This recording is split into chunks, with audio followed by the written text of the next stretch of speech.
हमारा यूजुअल एक self explanatory किस्म की जो है वो एक प्रेजेंटेशन होती है, और जो जैजी जो है वो बड़े लिमिटेड टाइम में और इलेबोरेट करके बताते हैं।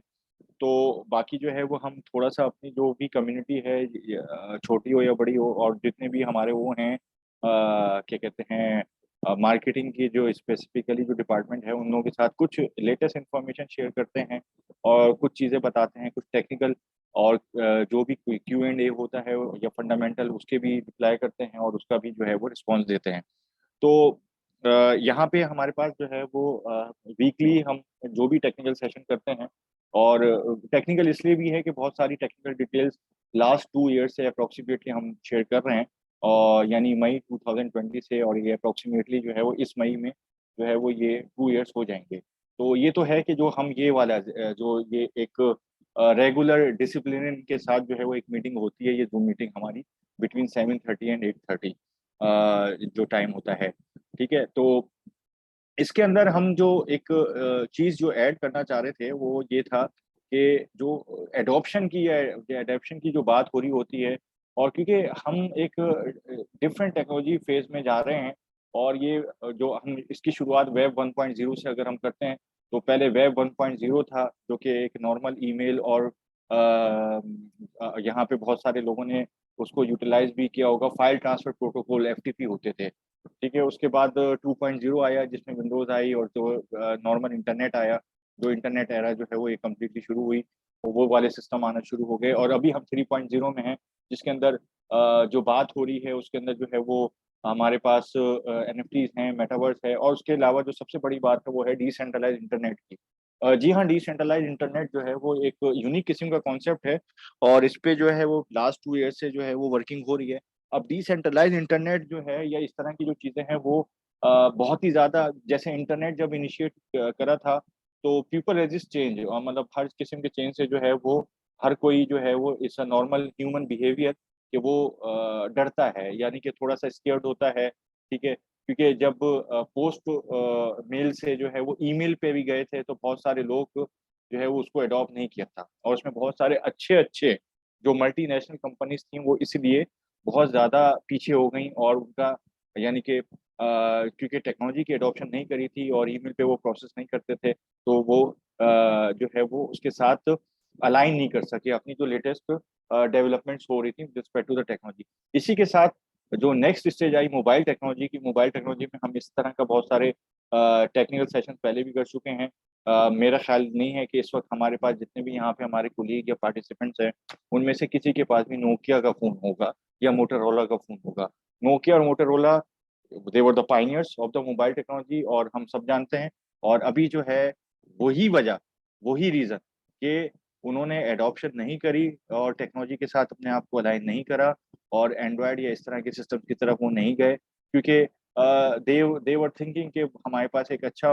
वर्ल्ड वाइड मार्केट शेयर है, तो we don't need to adopt such type of technologies. तो वो टेक्नोलॉजी के अडॉप्शन ना होने की वजह से आज जो है मेरा नहीं ख्याल है कि हम में से किसी के पास भी इस वक्त जो है वो नोकिया या मोटरोला का फोन होगा। तो इसी तरह से और भी बहुत सारे इस तरह के प्लेट्स है। तो अब जो हम वेब 3.0 का आज हम डिस्कस कर रहे हैं,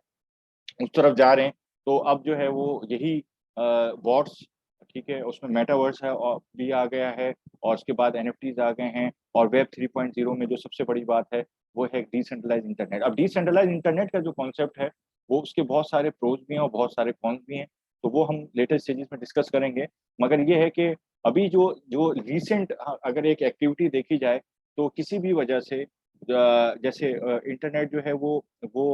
उस पर भी कोई वो नहीं है, it's a D already decentralize. बस ये है कि वो किसी वक्त भी by using the special protocols IPs पे किसी भी वक्त जो है वो आप बैन कर सकते हैं, पाबंदी लगा सकते हैं। और इसके अंदर जो है वो बहुत सारे डिस्ट्रक्टिव जो है वो लोग भी हैं, डिस्ट्रक्टिव ऑर्गेनाइजेशंस भी हैं, और कंस्ट्रक्टिव लोग भी हैं, कंस्ट्रक्टिव ऑर्गेनाइजेशंस भी हैं। तो इस तरह की चीजें हो रही हैं। और अभी जो हमारा रीसेंट रीसेंट एग्जांपल है, और ये हमने लास्ट टेक्निकल सेशन में डिस्कस भी किया था, वो है जो स्विफ्ट पेमेंट का एक ऑप्शन होता है ऑल ओवर द वर्ल्ड, पूरी दुनिया में वो चलता है, और उस पे ही सारे जो है वो ट्रेड फाइनेंस होती है। और वो रशिया के लिए जो है वो किसी भी वजह से जो भी वॉर हो रही है, हम पॉलिटिकल उसमें नहीं जाएंगे, तो वो बंद कर दिया गया। फॉर द लास्ट 2 वीक जो है रशिया के जितना भी क्योंकि Russia is one of the largest oil and gas producer, और जो है वो उसमें जितनी भी उनकी वो हो रही है भैया, चाइनीज एक पेमेंट सिस्टम है जिसके अंदर ब्लॉकचेन भी इनेबल है थोड़ी सी, और वो आरएमबी बैक है और उसको इनेबल किया गया है, और उसके थ्रू जो है वो पेमेंट ऑप्शन उनके लिए खोला गया है। तो इस तरह के डिफरेंट रीजनल जो है वो क्या कहते हैं बैन्स हैं, या रीजनल जो है वो आईपीस को बंद कर दिया जाता है। तो इस तरह की बहुत सारी चीजें हैं तो जिसके लिए हमारे पास अभी जो रिसेंट है, और यही आज के टेक्निकल सेशन में हम जो 4-5 रिसेंट अपडेट्स हैं, जिसमें 2-3 तो बहुत ही अच्छी और पॉजिटिव अपडेट्स हैं, और एक दो जो है वो एवरेज हैं, तो वो हम डिस्कस करेंगे। सबसे पहले जो है वो यूएस में बाइडन ने अभी एक एग्जीक्यूटिव ऑर्डर जो है वो साइन किया है क्रिप्टो के ऊपर, और उसके जो है ना क्या कहते हैं,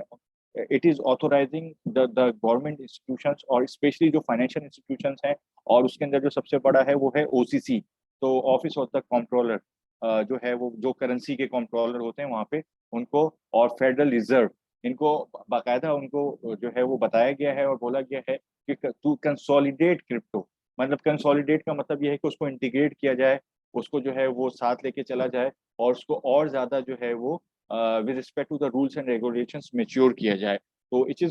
is one of the good sign, और ये जो है वो काफी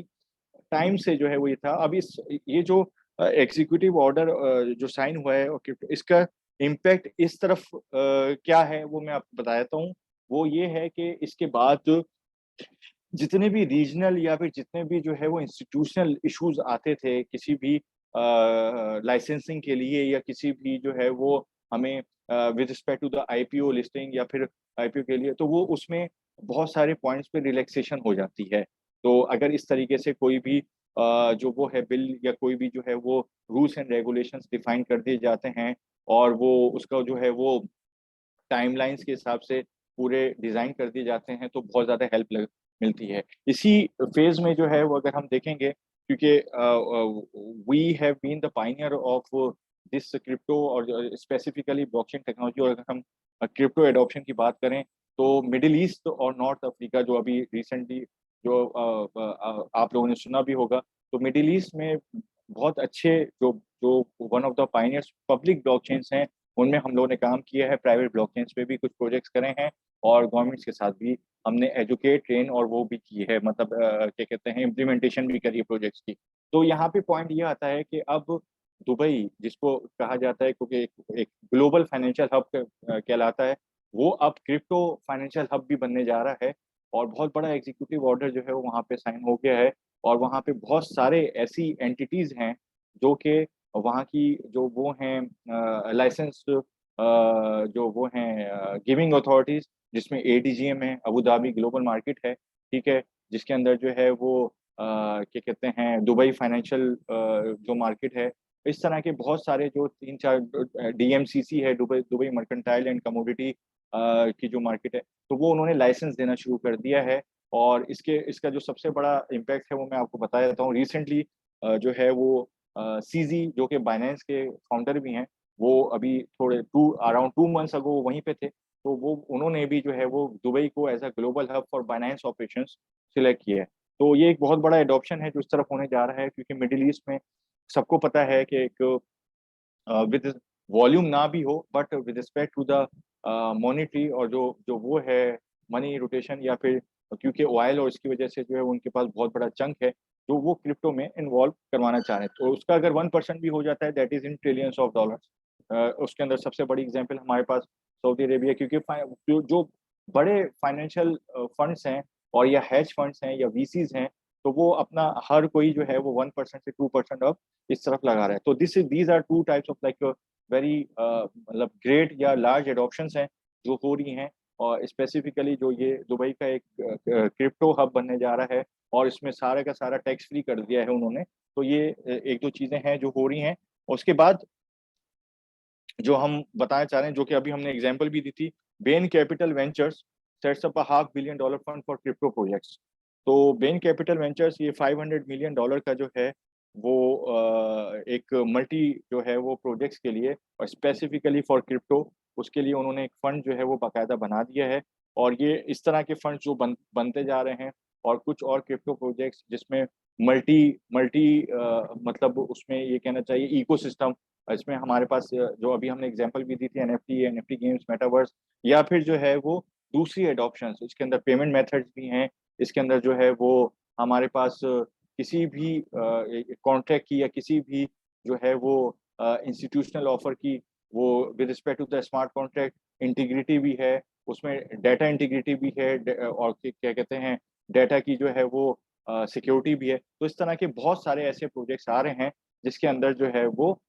मल्टीपल जो वो हैं VCs all over the world वो इन्वेस्ट कर रहे हैं। तो ये ब्लॉकचेन टेक्नोलॉजी से भी रिलेटेड है, और ये क्रिप्टो, इसको बताने का, इस वाली न्यूज को यानी वीसीज या हेज फंड्स का बताने का मकसद सिर्फ ये होता है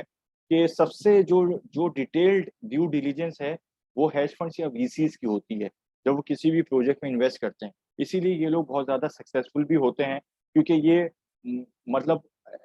मिनिमम मिनिमम 10 to 20 फोल्ड का वो जो है वो एग्जिट लेके जाते हैं। 10 to 20 फोल्ड का मतलब ये होता है कि अगर किसी ने $100 लगाए हैं वीसी ने, तो $1000 लेके वो बाहर निकलता है। और वीसीज और ये हेज फंड जो शुरू में करते हैं या इन्वेस्ट करते हैं, वो अर्ली एडॉप्टर्स होते हैं, अर्ली उसमें स्टेजेस में करते हैं, और उसके बाद जो है वो आहिस्ता आहिस्ता उसको मल्टीपल वो करते रहते हैं और एग्जिट लेते रहते हैं, फिर एंट्री एग्जिट ये चलता रहता है। तो but the main point is कि सबसे डिटेल्ड ड्यू डिलीजेंस जो है वो इन